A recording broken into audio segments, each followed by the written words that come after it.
Hi friends, and welcome to another video. Today I'm going to be talking about my all-time favorite books. These are books that just really meant a lot to me in my life, or just are literally some of the best books I've ever read. And I wanted to share them with you because I feel like knowing someone's favorite books tells you a lot about what they love and what they value, and also just like about themselves in general. So yeah, let's get into it. So I'm gonna go through these books from the moment I first found them to like the most recent favorites. So basically like favorites from my childhood all the way to my favorites now, because they kind of have stayed the same throughout my life. And I felt like that was kind of a good way to kind of cover all of my bases. So that being said, the first book is The Little Prince. I adore this book. I still read it and reread it frequently. I used to have little copies that I would give to my friends whenever they came over, and I need to get more of those.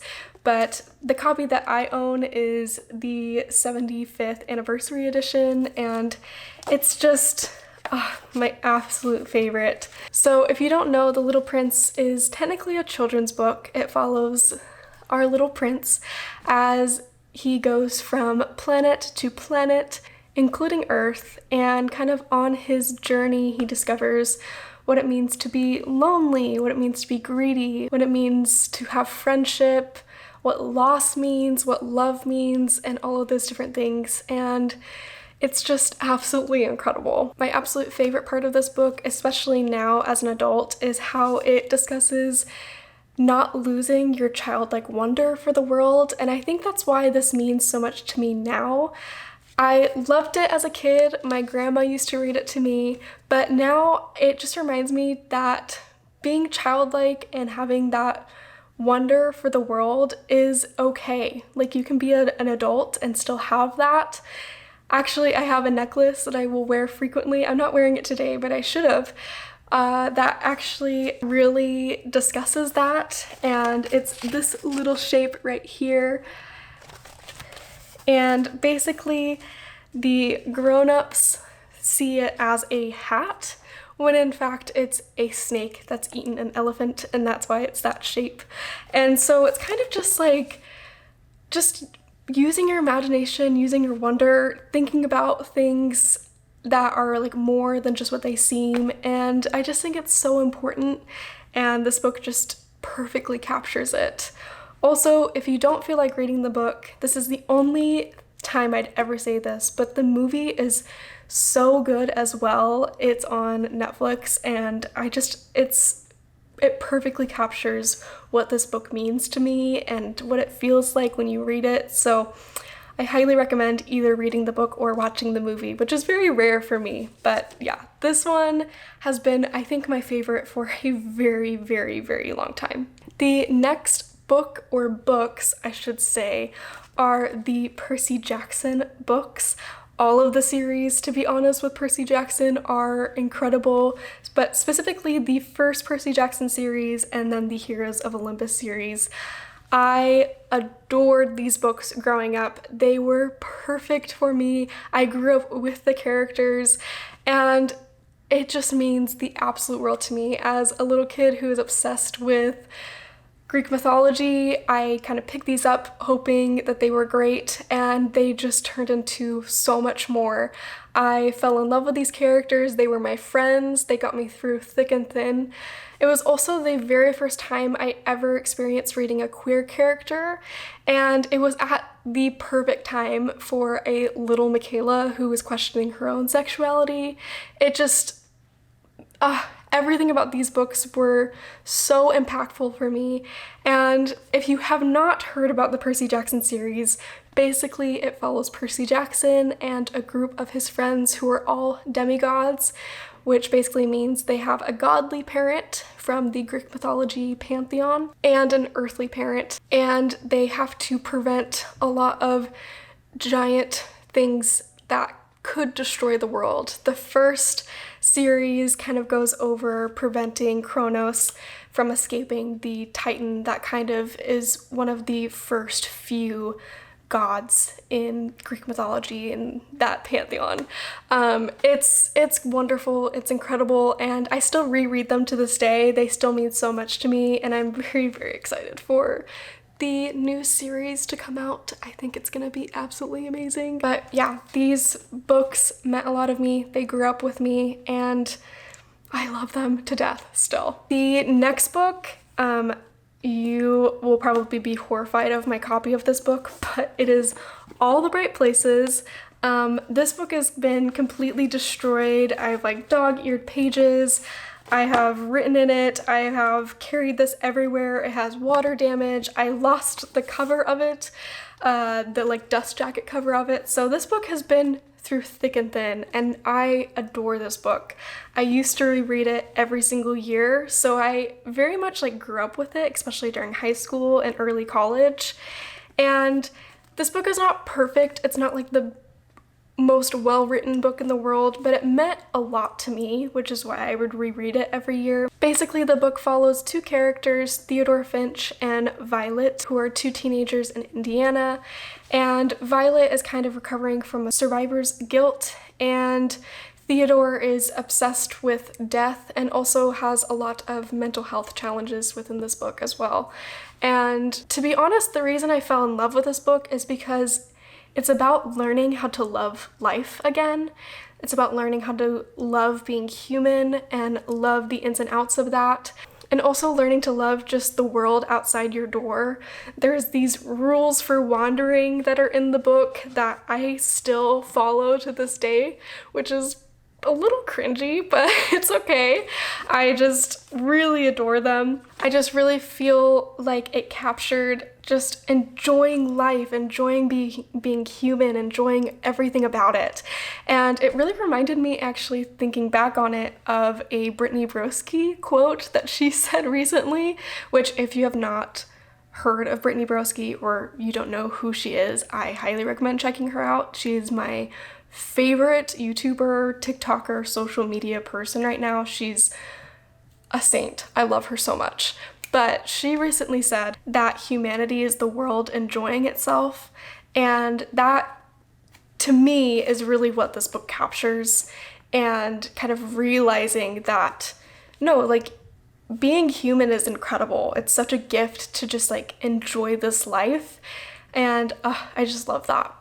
The next book is a little pretentious of me, so I'm going to apologize before even saying it. But the next book is Hamlet by Shakespeare. And as you can see, this copy is also just completely destroyed. I read it quite a bit, actually.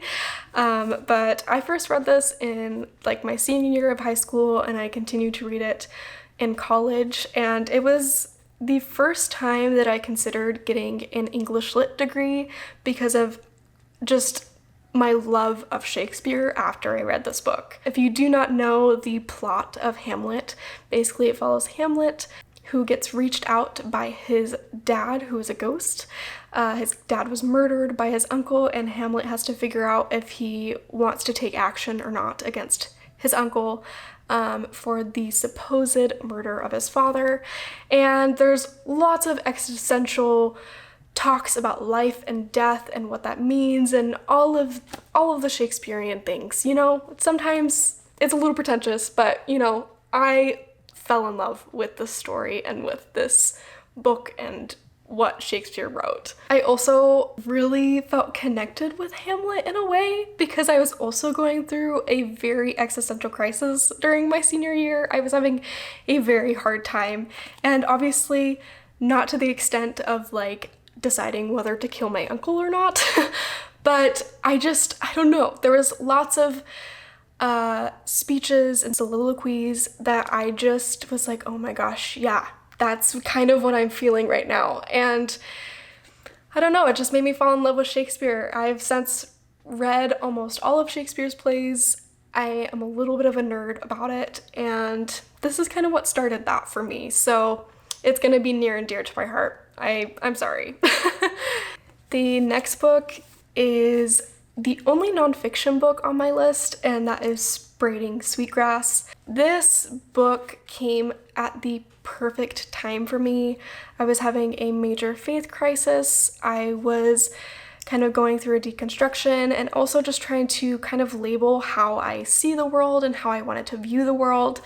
And this book came along and I was like, yeah, that's it. That's how I view things, and that's why I act the way that I do. And basically it talks about the connection between humans and the planet and the berries and the trees and the animals and how they all connect and just speak to one another and all of that goodness.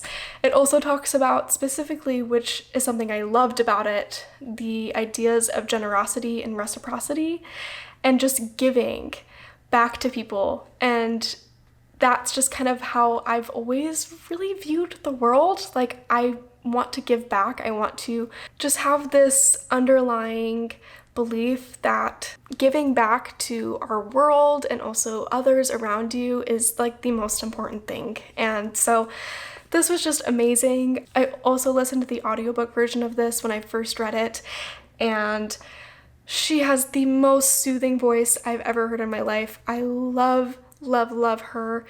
And this book also discusses a lot of Indigenous practices. So it talks about how she herself combined her Indigenous background with her scientific background of botany and how they're actually not that far apart from each other. This book is incredible. It really changed my life, to be honest, and that's not an exaggeration. So if you have not read this book, please read it. I know it's nonfiction, and sometimes that can be very daunting to people, but this is a great nonfiction book to read. It doesn't feel like a nonfiction. It feels like someone reading you almost like bedtime stories about the world and the universe, and so good.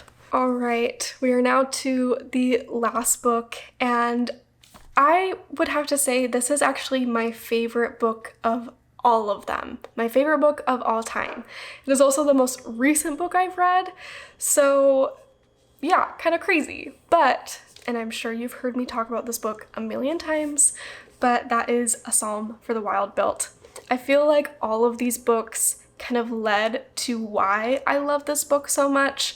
There's the idea of giving back to the earth and to the world and having a hopeful, optimistic view of the future when it comes to climate change. There is a lot about being an adult and what that means, and having that existential crisis of potentially losing passion in what you used to love. And all of those things just wrapped up together just made this book so perfect. The synopsis of this book is it follows Dex, who is a tea monk, and he kind of goes around the world giving back to others in that way. Eventually, after feeling lost and passionless, Dex travels off the beaten path and meets a robot, which robots have not been seen for a very long time. And this robot named Mosscap has lots of questions, and they have lots of discussions about the meaning of being human and the meaning of purpose and life and all of those different things. It's so good. I feel like Everything Everywhere All at Once really kind of captures a similar vibe to this book. They're very different, but the basic, almost like optimistic nihilism is kind of present in both of these books. And I just really loved it. And I think this book captures kind of how I interact with the world today. And yeah, really just captures who I am as a person. So if you want to know me, read these books. But yeah, that is all the books that are my just all-time favorites. I would love to know what your all-time favorites are, or if you've read any of these books, what your thoughts were on them. I really love chatting about them, and don't worry if you don't love them. I love hearing other opinions and why you didn't like them. I'm always fascinated by that. But yeah, that is gonna be all for me today. Again, if you like this video and you want to see more bookish content, please hit subscribe. I'd love to hit 4,000 subscribers by the end of this year. It would be absolutely incredible if we could do that. But yeah, again, thank you so much, and I will see you in the next one. Bye!